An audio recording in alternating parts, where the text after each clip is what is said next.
Hello friends, मैं Reena welcome करती हूँ आपके अपने चैनल भूषण्स गार्डन में।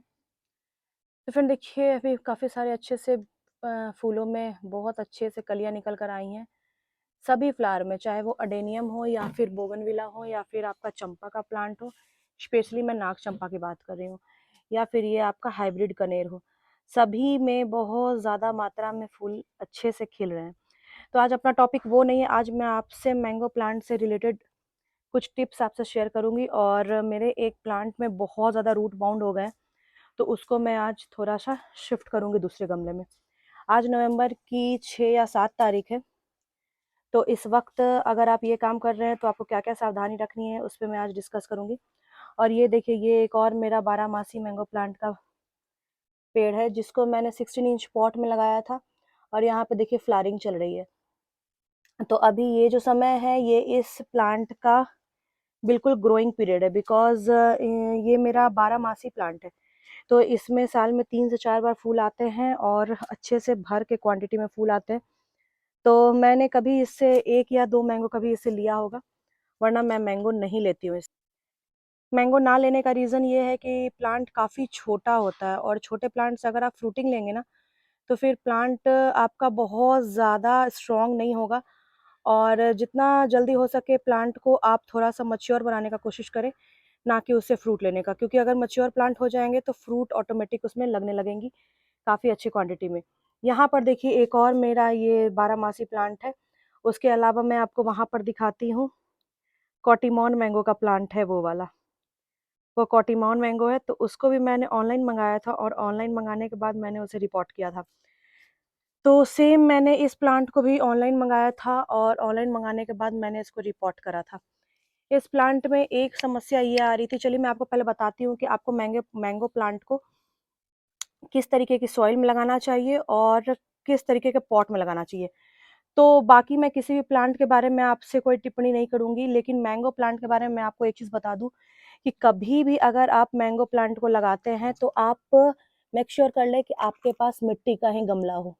मिट्टी या फिर सीमेंट का पॉट, इन दोनों के अलावा आप अपने प्लांट को किसी में भी रिपोर्ट ना करें, क्योंकि प्लास्टिक के पॉट में अगर आप मैंगो प्लांट को लगाएंगे तो डेफिनेटली आपका पौधा मर जाएगा। मरने का रीज़न ये होता है बिकॉज प्लास्टिक के पॉट में गर्मियों के दिन में काफ़ी ज़्यादा हीट बनती है।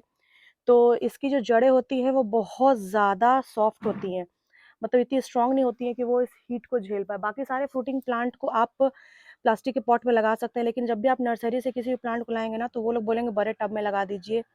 अगर आप ऐसा करते तो डेफिनेटली आपका मई जून जुलाई की गर्मी में आपका प्लांट मर जाएगा।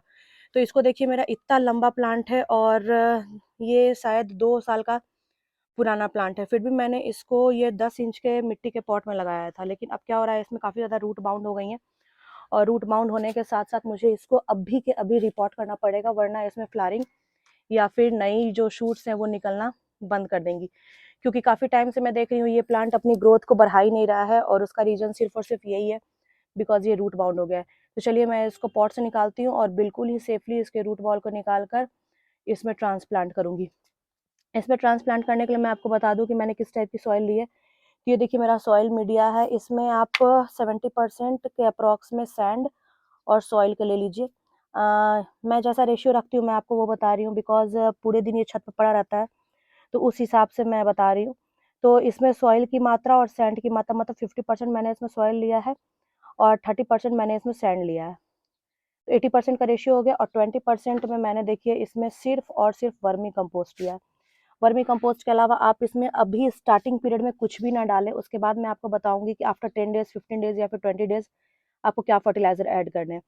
तो अगर आप गोबर की खाद लेते हैं, तो गोबर की खाद से हाफ आपको वर्मी कंपोस्ट लेना है, क्योंकि गोबर की खाद में कम न्यूट्रिशन होते हैं, और वर्मी कंपोस्ट में काफ़ी अच्छे क्वांटिटी में एनपीके की रेशियो होती है। वर्मी कंपोस्ट में मैंने देखिए 1.5 चम्मच के अप्रॉक्स में मिला दिया है इसमें साफ फंजीसाइड। अभी आप दूसरे पॉट में अगर न्यू प्लांटेशन कर रहे हैं, तो आपको इससे ज़्यादा खाद डालने की ज़रूरत नहीं है।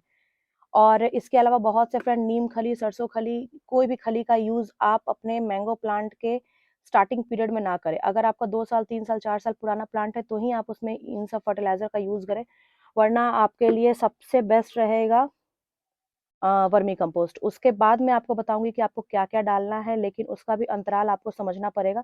उसके लिए मैं नेक्स्ट वीडियो लाऊंगी। फिलहाल चलिए आज अपने टॉपिक पे फोकस करती हूँ, कैसे इसको रूट बाउंड को निकाल कर इस पॉट में शिफ्ट करूंगी। पॉट में शिफ्ट करूंगी और आप देखिएगा इसके 20 दिन बाद ही इसमें नई शूट्स निकलना शुरू हो जाएंगी, 15 से 20 दिन बाद। अभी जब मैं इसको इस गमले से निकाल कर इसमें डालूंगी तो मैं सिर्फ और सिर्फ वर्मी कंपोस्ट में इसे रिपोर्ट कर रही हूँ। और आफ्टर 10 डेज मैं आपको एक दो फर्टिलाइजर बताऊंगी जिसका यूज करेंगे आप, तो आपको बहुत ज्यादा फास्ट रिजल्ट देखने को मिलेगा।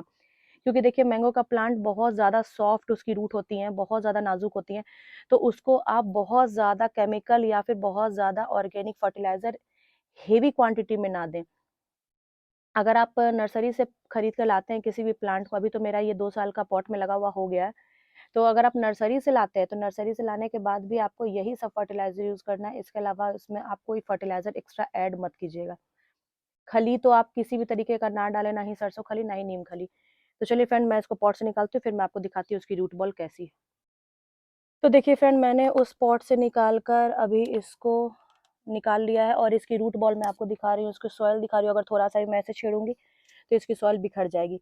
तो मैंने इसमें 2 दिन से पानी डालना बंद कर दिया था, बिकॉज इसकी रूट बॉल काफ़ी ज़्यादा डेवलप हो गई थी और पूरे नीचे तक इसकी रूट फैल गई हैं। तो अब मैं इसको ये सीमेंट के पॉट में लगाऊंगी। मैं मिट्टी के गमले का यूज़ या फिर सीमेंट के गमले का यूज़ ही करती हूँ मैंगो प्लांट के लिए। तो सॉइल मिक्स मैंने आपको बता दिया, और बिना इसकी रूट बॉल को डिस्टर्ब करे मैं इसको इस पॉट में रिपोर्ट करूंगी। रिपोर्ट करने के बाद आप एक चीज़ का ध्यान रखिएगा कि इस प्लांट को धूप में मत शिफ्ट कर दीजिएगा फिलहाल 5 to 7 डेज। इसको आप सेमी शेड में शिफ्ट करें या फिर शेड में भी शिफ्ट करें। तो मेरे इस कॉर्नर पर काफ़ी ज़्यादा शेड रहता है, तो मैं इसी कॉर्नर पर अभी इसे रख दूंगी और फिर 7 दिन बाद मैं इसमें एक फर्टिलाइज़र ऐड करूंगी, वो मैं आपके साथ। आप मेरे चैनल पर बने रहिएगा, मेरे चैनल को सब्सक्राइब कर लीजिएगा। और 7 to 10 डेज के अंदर मैं इसमें क्या फर्टिलाइज़र यूज़ करूँगी, इसके लिए मैं आपसे आगे एक नेक्स्ट वीडियो में बात करूँगी। तो फिलहाल मैं आपको बता दूं कि इन सब फर्टिलाइज़र के अलावा मैंने इसमें और कोई फर्टिलाइज़र नहीं डाला है। आप देख लीजिए अच्छे से। और बहुत से फ्रेंड को लगता है कि मैंगो प्लांट में जितना ज़्यादा फर्टिलाइज़र डालेंगे उतनी ज़्यादा इसमें ग्रोथ अच्छी होगी, तो ऐसा नहीं होता है। किसी भी प्लांट को डेवलप होने में थोड़ा टाइम लगता है। तो जो भी वीड्स उगी है उसको आप रिमूव कर लें। और ये जो पॉट है इसके बेस में मैं एक ठिकरी रख दूंगी ताकि इसका एक्स्ट्रा पानी साइड से निकल जाए और मिट्टी पॉट में ही रहे। तो मैं इसको रिपोर्ट करती हूँ, फिर मैं आपसे मिलती हूँ। तो फ्रेंड देखिए, मैंने इस सॉइल मीडिया को पूरे अच्छे से अभी निकाल कर, एक्चुअली ये जो है सॉइल, ये पुरानी सॉइल है, तो मैंने इसको थोड़ा सा ड्राई होने के लिए छोड़ा था धूप में, और ये काफ़ी 20-25 दिन से ऐसे ही पड़ी हुई थी। तो अब ये वापस से रिचार्ज हो गई है और अब आप इसको पॉट में फिल करेंगे। पहले मैं इसमें थोड़ा सा ही फिल करूंगी, बहुत ज़्यादा फिल नहीं करूंगी, और उसके बाद इस रूट बाउंड प्लांट को रख कर देखूंगी कितना ज़्यादा इसमें स्पेस बच रहा है। क्योंकि ये थोड़ा सा गोलाई में है पॉट, तो मे बी इसको बहुत ज़्यादा फैलने का जगह मिले। क्योंकि क्या होता है, अगर आप 12 इंच या 14 इंच में लगाते हैं ना, तो ये जो चौड़ाई है ना, ये नहीं मिलती है। तो चलिए मैं इसको लगाती हूँ। और एक चीज़ मैं आपको बताती हूँ कि थोड़ा सा सपोर्ट के लिए मैंने, देखिए, ये डंडा लगा दिया था ताकि ये इसमें सपोर्ट बना रहे। और ये जो वैरायटी है मैंगो प्लांट की, ये कॉटिमोन मैंगो है। इसमें देखिए मैंने ऑनलाइन मंगाया था तो इसमें लिखा हुआ है। तो वापस से मैं इसको इसमें रिपोर्ट करती हूँ, और ये शायद साल में 3 बार फ्रूटिंग देते हैं। लेकिन जब से मैं इसको मंगाई हूँ तब से ये थोड़ी सी ग्रोथ करने के बाद ये बंद हो गया था। मैंने इसी साल इसको मंगाया है, और ये काफ़ी मच्योर प्लांट था, उन्होंने बताया था जैसा। तो चलिए मैं इसको रख के दिखाती हूँ कि ये कहाँ तक बैठ रहा है। तो ये ज़्यादा हो गया है, थोड़ा सा मैं इसको निकाल लेती हूँ मिट्टी को, उसके बाद मैं पॉट में इसको फिल करूँगी। तो फ्रेंड देखिए, अब मैंने इसको रख दिया है, और ऊपर की जो सॉइल है उसको आप हल्का सा स्क्रैच कर सकते हैं ताकि थोड़ी सी जड़ें दिखे। और थोड़ा सा अगर आप चाहते हैं तो इसकी रूट बॉल को हल्का डिस्टर्ब कर सकते हैं, बहुत ज़्यादा नहीं। आपको सॉइल दिख रही होगी कितनी भुरभुरी सॉइल में मैंने इसको लगाया था। और जो भी वीड्स है मैं उसको हटा देती हूँ, और उसके बाद मैं इसको अच्छे से बाकी सॉइल के साथ फिल करके रख दूंगी। तो कभी भी आप नए प्लांटेशन करें किसी भी फ्रूटिंग प्लांट का, तो उसमें आप बहुत ज़्यादा अच्छे क्वांटिटी में सॉइल मीडिया को प्रिपेयर करें। देखिए अब इसकी रूट बॉल बिल्कुल सेफ है, और इस तरीके से ही मैं इसको इसमें लगा दूंगी। अभी मैं इसको लगाने के बाद सिर्फ और सिर्फ सीवीड का जो सीवीड एक्सट्रैक्ट जो आता है आपका लिक्विड फॉर्म में, मैं 1 लीटर पानी में 4 से 5 ml के अप्रॉक्स में मिक्स करके उसको लगाऊंगी, उसको डालूंगी, क्योंकि रिपोर्टिंग के बाद आपको थोड़ा सा न्यूट्रिशन के हिसाब से अगर कोई भी प्लांट कोई भी चीज़ डालना है तो आप सीवीड का यूज़ कर सकते हैं। अगर आपके पास सीवीड नहीं है तो एप्सम सॉल्ट अगर होगा तो आप एप्सम सॉल्ट का भी यूज़ कीजिए, क्योंकि एप्सम सॉल्ट न्यू जड़ें प्रोड्यूस करने में काफ़ी ज़्यादा हेल्प करता है। तो मेरे पास तो अभी फ़िलहाल दोनों हैं, तो मैं दोनों को थोड़ा-थोड़ा मिक्स करके लगा दूँगी, क्योंकि अच्छे से अगर आप अभी एक बार दे देंगे ना, तो फिर आपको बहुत ज़्यादा फर्टिलाइज़र बार-बार देने की ज़रूरत नहीं है। और जब इसमें फुटाव आएगा तो मैं आपके साथ शेयर करूँगी कि इसमें फुटाव कितनी जल्दी निकल कर आ गया। तो चलिए मैं वापस इसे फटाफट फिल कर लेती हूँ, और फिल करने के बाद मैं इसमें उस फर्टिलाइज़र को ऐड करती हूँ। तो इस तरीके से आप भी अपने मैंगो प्लांट को रिपोर्ट करिए। रिपोर्टिंग आप अगर इस वक्त करते हैं तो आपको थोड़ा-सा ध्यान रखना होगा, क्योंकि प्लांट की जड़ें आप डिस्टर्ब किए बिना अगर रिपोर्ट करेंगे तो प्लांट अपनी ग्रोथ को बहुत फास्ट इस समय निकालेगा। अगर आप इसकी रूट बॉल को डिस्टर्ब कर देंगे तो हो सके आपका मैंगो प्लांट मर भी सकता है। तो ये छोटी-छोटी बातें हैं जिसका आपको ध्यान रखना है। और देखिए मैंने अच्छे से इसमें सॉइल फिल कर दिया है।